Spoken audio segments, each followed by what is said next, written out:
The summer sun hung low over the quiet suburb of Millbrook, Ohio, and the sound of children laughing filled the warm evening air as fireflies began their nightly dance across the freshly cut lawns in between.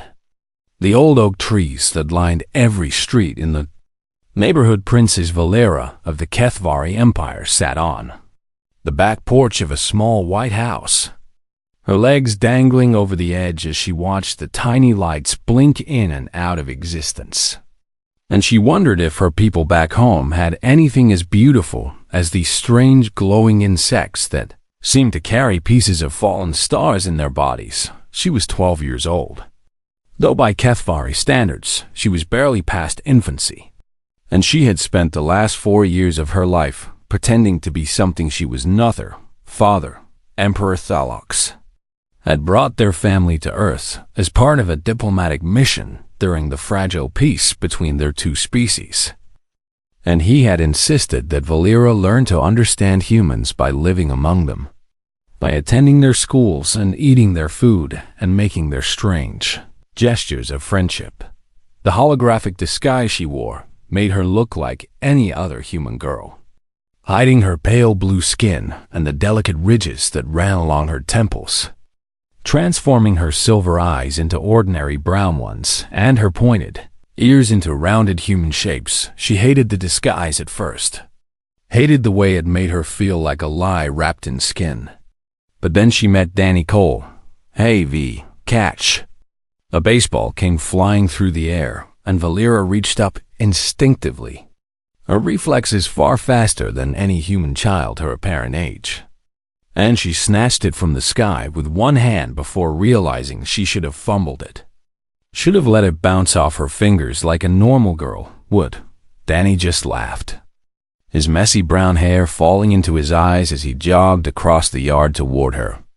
And he did not seem to notice that her catch had been impossibly perfect. "You're getting better at that," he said with a grin that showed the gap where he had lost a tooth last month in a fall from his bicycle. And Valera felt something warm bloom in her chest at the simple kindness in his voice. Danny Cole was the son of a mechanic who worked at a shop downtown, and he lived 3 houses down from the residence where Valera's family stayed. And from the very first day she arrived in Millbrook, he had treated her like she belonged there. She remembered that first day with perfect clarity, the way the other children had stared at her and whispered behind their hands, calling her weird and strange and foreign. And she had stood alone by the school fence with tears threatening to spill from her disguised eyes. Then, Danny had walked up to her with half a peanut butter sandwich in his hand and said, "You look hungry. Want some?" She had not been hungry, but she took the sandwich anyway. And from that moment on, they were inseparable. "My dad says there's going to be a meteor shower tonight," Danny said as he sat down beside her on the porch, his sneakers scuffed and dirty from a day of adventure. "Do you want to watch it with me?" Valera knew more about meteor showers than any human scientist ever could, knew the exact chemical compositions that created each color streak across the sky and the mathematical formulas that predicted their trajectories. But she nodded eagerly because watching the stars with Danny was different from studying them in her father's observatory. "I would like that very much," she said. And her voice carried an accent that the other children mocked, but Danny said made her sound like a princess from a fairy tale. If only he knew how right he was. They lay on the grass in Danny's backyard that night, staring up at the vast darkness as streaks of light painted themselves across the heavens. And Danny talked about his dreams of becoming an astronaut, of flying among the stars and discovering new worlds and meeting alien life. "Do you think aliens are real?" he asked, his voice hushed with wonder as another meteor blazed overhead. Viola's heart clenched tight in her chest, and she wanted so badly to tell him the truth, to show him her real face and explain that aliens were not just real, but that one of them was lying right beside him, sharing his wonder at a universe she had already traveled. "I think they might be," she whispered instead. and the lie tasted bitter on her tongue. "I hope they're friendly," Danny continued, his eyes reflecting the starlight. "I hope that when we finally meet them, we can be friends, like you and me are friends." Valera felt tears prick at her eyes, and she was grateful for the darkness that hid them. "I hope so too," she said. The years passed like water through open fingers, quick and impossible to hold. And Valera treasured every moment she spent with Danny Cole. They built snow forts in the winter and caught crawfish in the creek during spring and spent endless summer days riding bikes through town and talking about everything and nothing at all. Danny told her about his mother, who had left when he was small, about his fears that he was not smart enough or brave enough or good enough. And Valera listened with a patience that surprised even herself. She told him about feeling different and alone, about the pressure of living up to expectations she could never explain, about the terror of knowing that someday she would have to leave this place and everyone in it. She never told him why on her 12th birthday her father called her into his study with a grave expression on his face that made her stomach turn cold. "We are leaving," Emperor Thalok said, his voice carrying the weight of empires and the coldness of distant stars. "The peace talks have failed and tensions are rising. It is no longer safe for us to remain on Earth." "When?" Valera asked, though she already knew the answer would break her heart. "Tonight. We leave in 3 hours. Pack only what you can carry." She wanted to scream, wanted to argue, wanted to run to Danny's house and tell him everything and beg him to find a way to make her stay. But she was a princess of the Kithvari Empire, and duty ran through her veins like blood. She packed her small bag with trembling hands, and at the bottom, wrapped in a soft cloth, she placed the photograph that Danny's father had taken of them building a snowman last winter. 2 children smiling at the camera without a care in the universe. She left without saying goodbye. The ship rose silently into the night sky, cloaked from human detection, and Valera pressed her face against the window as Earth grew smaller and smaller beneath her. Somewhere down there, Danny Cole was probably lying in his backyard, watching the stars and dreaming of the aliens he hoped to meet someday. He would never know that one of them had already loved him like a brother, had already carried his friendship like a treasure in her heart, had already begun to miss him before she even left the atmosphere. She wondered if he would hate her for disappearing. She wondered if he would forget her. She wondered if she would ever see him again. The stars stretched into lines as the ship jumped to faster than light speed, and Princess Valera of the Kethvari Empire began the long journey home, leaving behind the only place that had ever felt like where she truly belonged.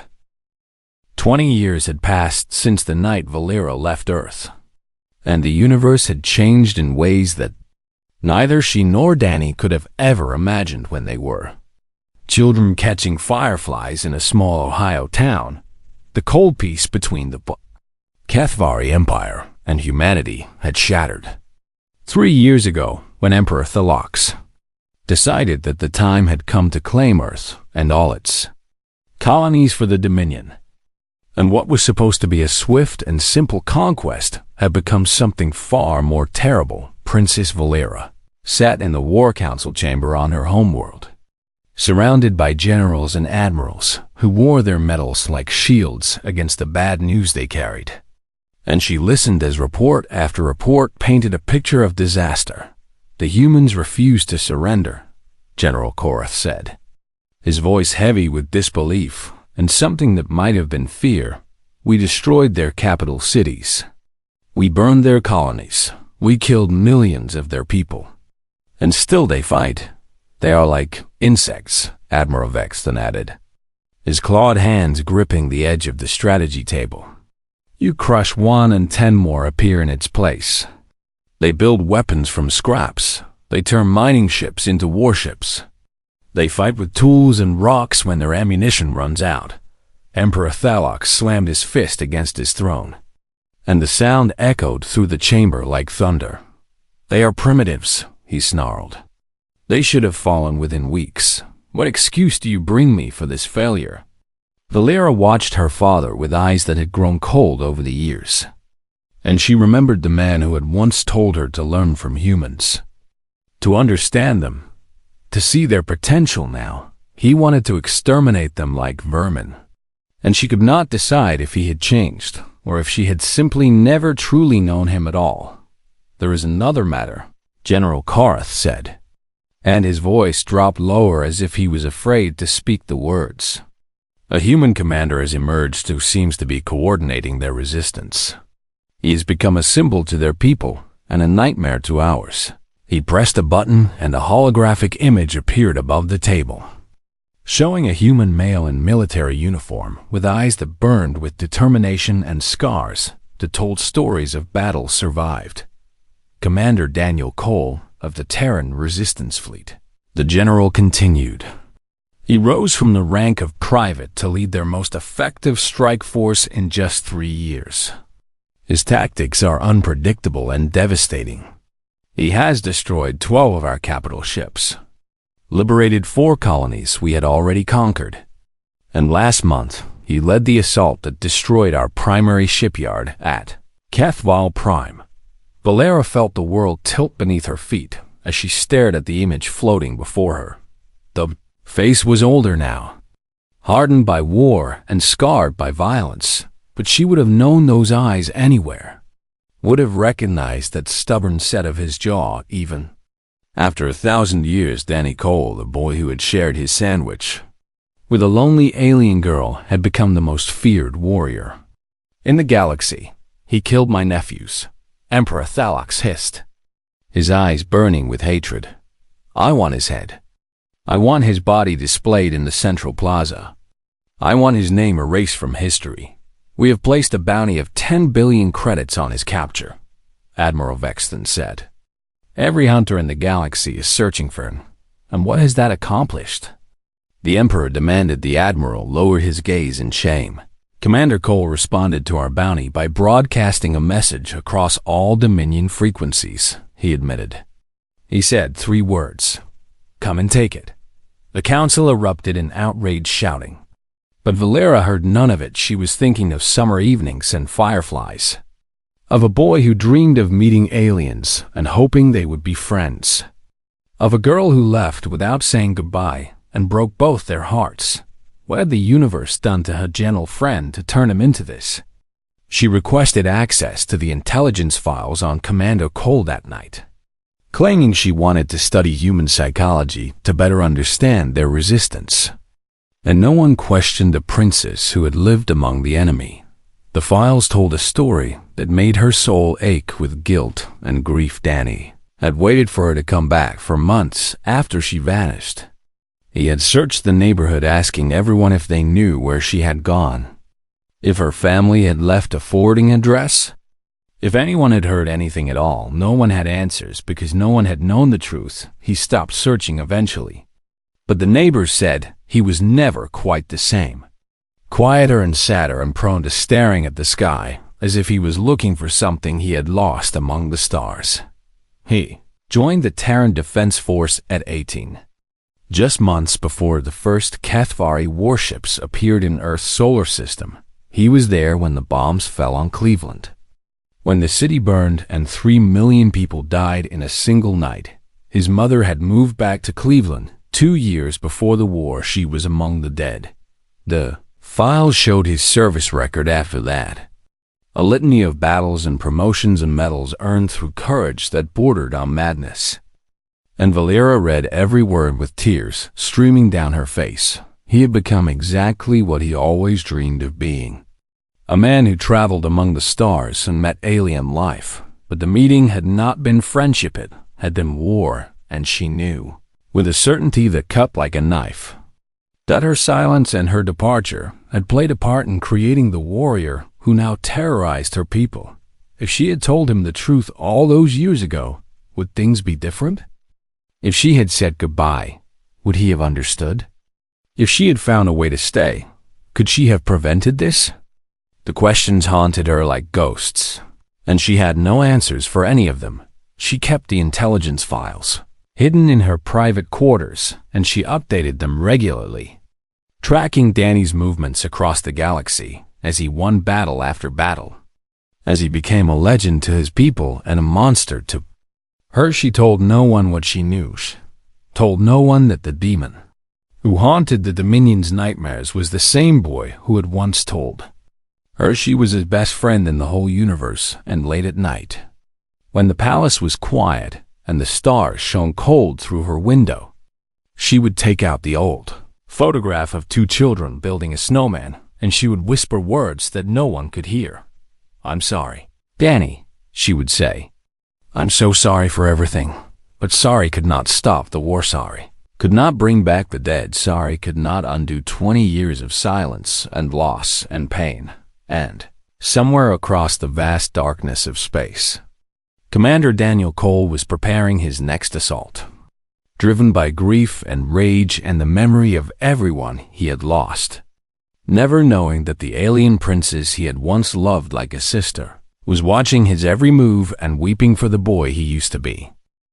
5 years of war had transformed the galaxy into a graveyard of broken ships and shattered worlds. And the HFY Dominion that had once stretched across 1,000 star systems was crumbling like ancient stone beneath the relentless fury of human vengeance. Princess Valera stood at the window of the Imperial Palace and watched the sky burn. The Terran fleet had arrived 3 days ago. More ships than anyone had ever seen gathered in one place, and they had torn through the orbital defenses like fire through dry grass. Commander Daniel Cole led the assault personally, his flagship cutting through the chaos like a blade, and every broadcast from the human fleet carried his voice, giving orders that spelled doom for everything Valera had ever known. "This is Commander Cole to all Terran forces." His voice crackled through intercepted communications. "The Emperor dies today. Take the palace. End this war." She should have felt fear, should have felt hatred, should have felt something appropriate for a princess watching her empire fall. Instead, she felt only a strange and terrible calm, as if she had been waiting for this moment her entire life without knowing it. Her father had locked himself in the throne room with his personal guards, ranting about cowardice and treachery and the inferior nature of humans who dared to challenge their rightful masters. Vela had stopped listening to him years ago. She walked through the palace corridors alone as explosions shook the walls and dust rained from the ceiling, making her way to the royal archives where generations of HFY history was stored in crystal memory banks and ancient texts. If this was the end, she wanted to be surrounded by the truth of what her people had been before her father turned them into conquerors and killers. She found a quiet corner among the shelves and sat down on the cold floor, drawing her knees to her chest. As the sounds of battle grew closer in her hand, she held the photograph, worn and faded from years of handling, showing two children who had not yet learned that the universe could be so cruel. The doors to the archive burst open and human marines poured through, their weapons raised and their faces hidden behind dark helmets, shouting commands in the harsh language of war. "Clear the room. Check every corner. The princes might be here." Valera did not run, she did not hide, she simply sat there holding her photograph as flashlight beams swept across the shelves and armored boots thundered against the ancient stone floor. "Contact. I have contact." 3 Marines surrounded her, their weapons pointed at her chest, and she looked up at them with silver eyes that had stopped pretending to be human decades ago. "Princess Valera of the HFY Empire," one of them said, his voice flat and professional. "You are under arrest for crimes against humanity. Do you surrender?" "Yes," she said, and her voice did not waver. They expected resistance. She could tell from the tension in their bodies and the way their fingers hovered near their triggers. They expected a tyrant's daughter to fight or threaten or beg. Instead, she simply held out her hands for the restraints and let them take her without a single word of protest as they led her through the palace. She saw the aftermath of the battle, the bodies of HFY guards and the scorch marks on the walls and the broken statues of emperors who had ruled for centuries before this day. She saw the door to the throne room hanging open and heard one Marine tell another that the emperor was dead, that he had taken his own life rather than face capture. She felt nothing. Emperor Thalox had been her father in blood only, a cold and distant presence who saw her as a tool of diplomacy rather than a daughter to be loved. She had stopped mourning him long ago. They brought her to a human command post that had been set up in the palace courtyard, and she waited there among other prisoners, while officers spoken to communicators and medics tended to the wounded from both sides. Hours passed, the fighting ended, and then word spread through the camp like wildfire. The commander, Cole himself, was coming to inspect the prisoners. Velio watched as the Marines straightened their posture and checked their uniforms, as officers reviewed their reports and made sure everything was in order for the legendary hero who had won the war. She heard his footsteps before she saw him, confident and steady, the walk of a man who had earned his place through blood and sacrifice. And then he was there, standing in front of the prisoners, his helmet removed to reveal the face she had been watching on intelligence reports for 5 years. Danny Cole. He was taller than she remembered and broader across the shoulders, with scars that told stories she did not want to imagine, and gray hair at his temples that made him look older than his 32 years. His eyes swept across the prisoners with cold assessment until they reached her, and then they stopped. She saw the moment of recognition hit him like a physical blow. His jaw tightened and his hands clenched at his sides, and something flickered in those familiar eyes. Something that might have been pain or shock or the ghost of a memory he had tried to bury.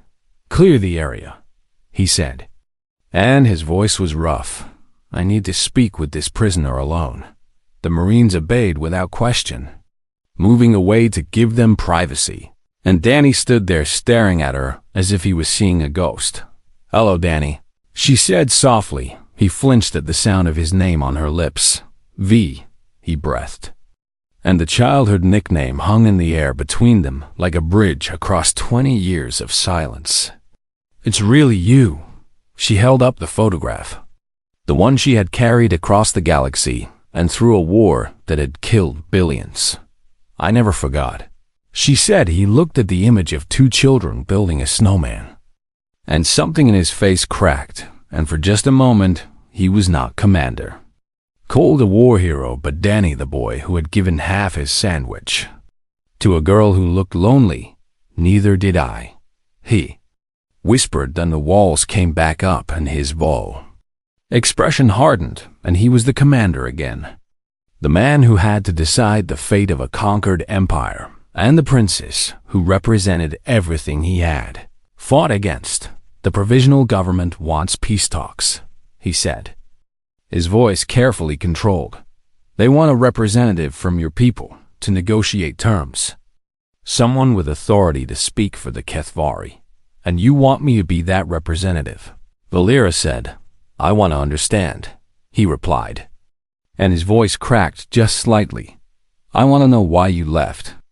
I want to know if anything between us was real. I want to know if the girl I knew is still in there somewhere or if she ever existed at all." Valera stood slowly, her restraints clinking as she moved, and she met his eyes without flinching. "She was real," she said. "She was the most real thing I have ever been. And losing you was the worst thing that ever happened to me. Worse than losing my crown. Worse than losing my father. Worse than anything this war has done." Danny closed his eyes and took a deep breath. "The negotiations will be held on a neutral station," he said finally. "You will represent your people. I will represent mine. And we will find a way to end this. And after that?" she asked. He opened his eyes and looked at her, and she saw the war in his gaze. The battle between the commander and the boy, between duty and memory, between hatred and something that might still be love. "I don't know," he admitted. "I honestly don't know. that for the first time in 20 years, Valera felt something that might have been hope. The neutral station hung in the darkness between stars, a place that belonged to no nation and no species, built specifically for moments like this when enemies had to find a way to become something else. Valera arrived aboard a transport ship with no guards and no weapons, wearing simple clothes instead of royal garments, carrying nothing but the weight of her people's survival and the hope that the boy she once knew still existed somewhere inside the man she was about to face, the provisional council that had risen from the ashes of her father's empire had granted her full authority to negotiate on their behalf, partly because she was the last surviving member of the royal family, and partly because they knew about her connection to Commander Cole. If anyone can reach him, the council leader had said, it is you. She was not so sure the station corridors were cold and sterile, lined with neutral gray panels and lit by harsh artificial light. And armed guards from both sides watched her every step as she made her way to the negotiation chamber. The doors slid open, and she walked into a room dominated by a single long table. And at the far end sat Danny Cole. He wore his dress uniform, medals gleaming on his chest. And he looked every inch the legendary commander who had brought an empire to its knees. But his eyes told a different story. They were tired, haunted, the eyes of a man who had seen too much death and carried too many ghosts. And when they met hers across the length of that table, she saw something that made her heart ache. He was as broken as she was. Princess Valera, he said formally. Please sit. She took her seat at the opposite end of the table. And for a long moment, neither of them spoke. And the silence held more words than either of them could have said aloud. I read the intelligence files on you, she finally admitted. I tracked your entire military career. I watched you become a legend while my father's empire burned. Why? He asked, and the question held 20 years of wondering. Because I needed to know you were alive, she replied. Because watching you from a distance was the only way I could feel close to you. Because I never stopped caring, even when I should have. Danny leaned back in his chair and ran a hand through his graying hair. And suddenly he looked less like a commander and more like a man who was very, very tired. My mother moved back to Cleveland, he said quietly. 2 years before the war started, she wanted to reconnect. Wanted to make up for leaving when I was a kid. Valera felt her stomach clench with dread. Danny, she whispered, 3 million people died in Cleveland, he continued, his voice flat and empty. I was stationed on Mars when it happened.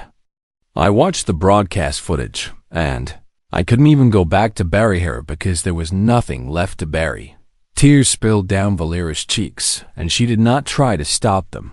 I'm sorry, she said. I'm so sorry. I know it wasn't you, he said. I know you were probably as trapped by your father as any of his other victims. But when I close my eyes, I still see those ships with your people's insignia raining fire on my world. I still hear the screams in my nightmares. You have every right to hate me, she said. I've tried, he admitted.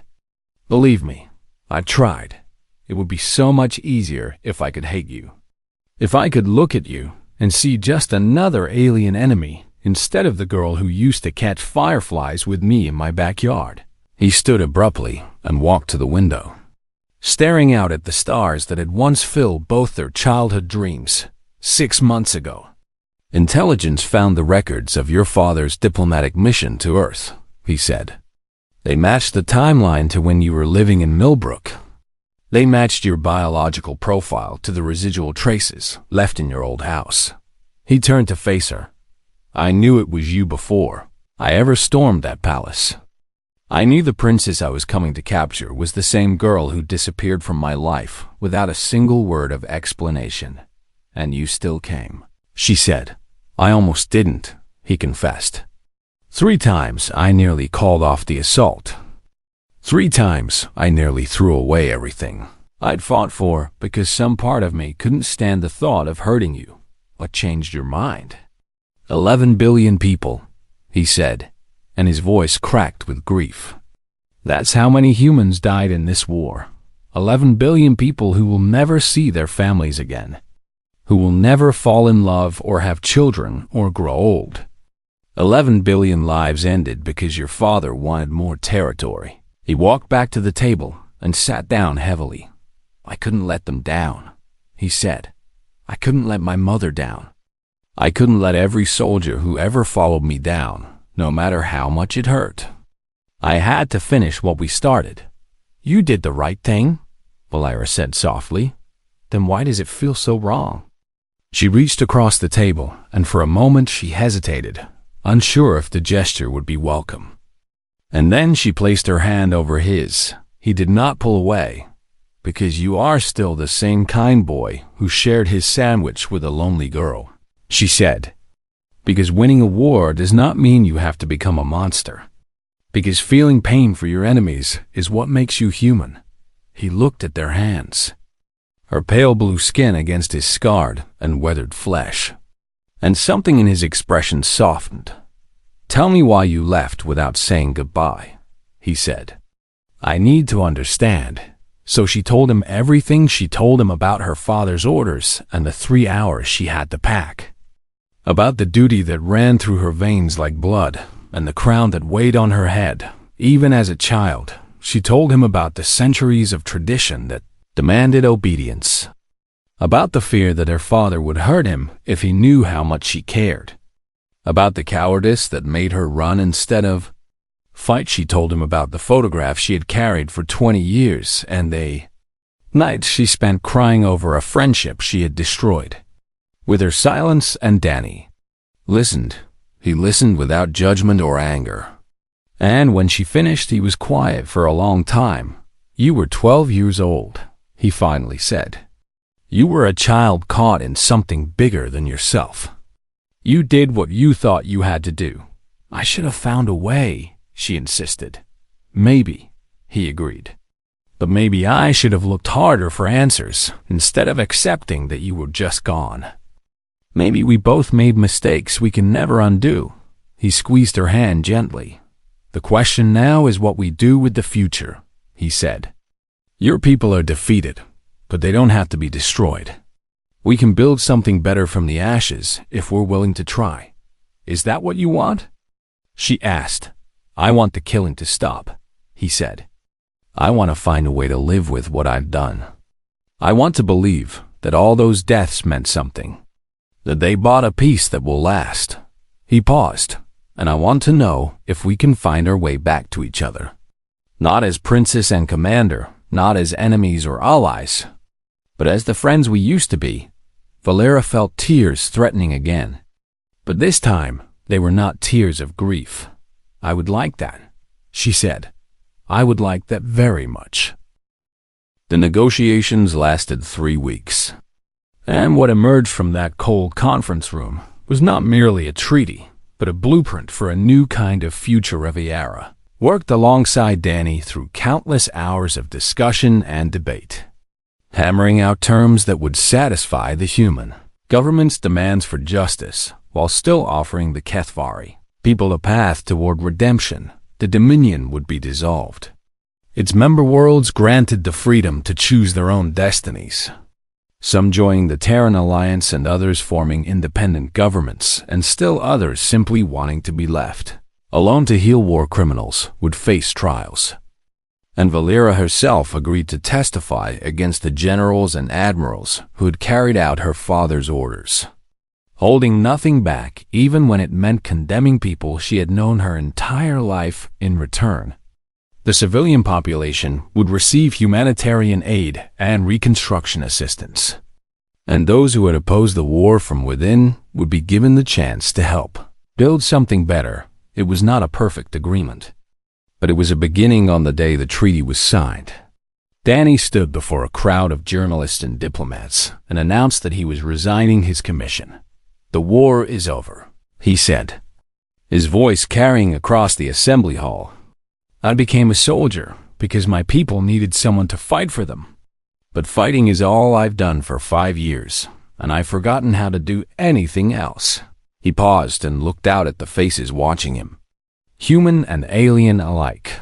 Someone once told me that the measure of a person is not how they act in war, but how they act in peace. He continued, "I want to find out who I am when I'm not killing people. I want to learn how to build instead of destroy." The Terran government offered him a dozen honors. Wanted to make him an admiral or a senator or the face of humanity's victory. But he declined them all. "I just want to go home." He said Valera made her own announcement later that day, standing before the Provisional Council that had trusted her with their future. "I am not a princess anymore," she declared. "The title died with my father's empire, and I have no wish to resurrect it. From this day forward, I am simply Valera, a citizen of whatever new world we choose to build." She agreed to testify at the war crimes tribunals, spending months in courtrooms describing the decisions made in her father's war council and the atrocities she had witnessed but failed to prevent. It was brutal and exhausting and necessary.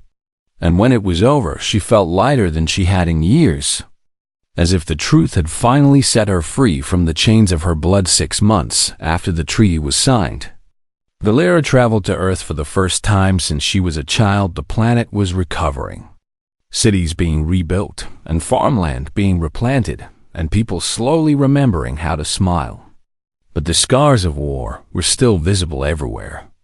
In the memorials on every corner, and the empty seats at dinner tables, and the haunted eyes of survivors who had lost everything. She took a transport to Ohio, to a town called Millbrook that had somehow survived the bombing campaigns. And she walked through streets that were both familiar and strange after so many years. The house where she had lived was gone, replaced by a memorial park with a small plaque dedicated to the diplomatic mission that had once represented hope for peace between two species. She stood there for a long time, remembering the girl she had been and mourning the path that history had taken instead. Then she walked 3 houses down to where Danny Cole had grown up. The house was still there, smaller than she remembered, but otherwise unchanged, with a porch that looked out over a backyard where fireflies would dance on summer evenings. And sitting on that porch, watching the sky turn pink and gold as the sun set, was Danny. He was not wearing a uniform anymore, just simple clothes that made him look like the boy she remembered. And he smiled when he saw her approaching. "You came," he said. "You knew I would," she replied. He moved over to make room for her on the porch swing, and she sat down beside him, close enough that their shoulders almost touched.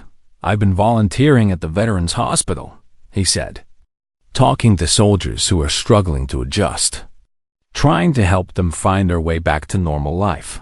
"Is it working?" "Some days," he admitted.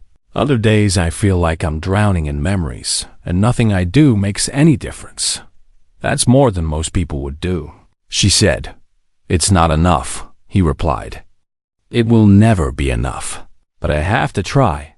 They sat in comfortable silence as the sky darkened and the first stars began to appear. And Valera felt something she had not felt in decades. "Peace. I don't know what I am anymore," she admitted quietly. "I'm not a princess, and I'm not a diplomat, and I'm not the girl you knew. I'm not the boy you knew either," Danny replied. "But I've been thinking about that a lot lately, and I realized something important." "What?" He turned to look at her, and his eyes held something that might have been hope. "We spent 20 years becoming people shaped by war and duty and loss," he said.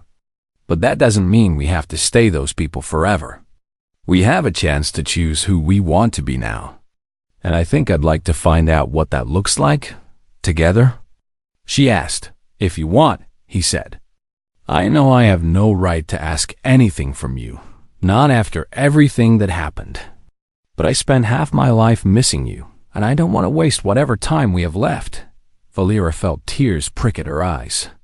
"The good kind this time, the kind that came from joy instead of sorrow. I would like that," she said. "I would like that very much." A firefly blinked into existence near the edge of the porch, its tiny light pulsing in the growing darkness, and then another appeared, and another, until the backyard was filled with their gentle glow, just like it had been when they were children. When the universe was full of wonder, and the future was an adventure waiting to happen, Danny reached over and took her hand, his scarred fingers intertwining with her pale blue ones. And they sat together watching the lights dance in the darkness. They had both lost so much, had both done things they could never undo, had both been shaped by forces beyond their control into people they never wanted to become. But they were still here.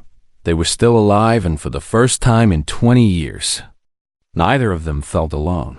"Welcome home, V," Danny said softly, and Valera, who had traveled across the galaxy and through a war that had killed billions, who had lost her father and her empire and everything she had ever known, smiled and leaned her head against his shoulder.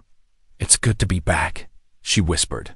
The fireflies continued their dance, carrying pieces of light through the summer air, and two people who had once been children together watched the stars come out and dared to believe that the future might be kind. The war was over. The healing had begun, and somewhere in the darkness between the stars, a new story was waiting to be written.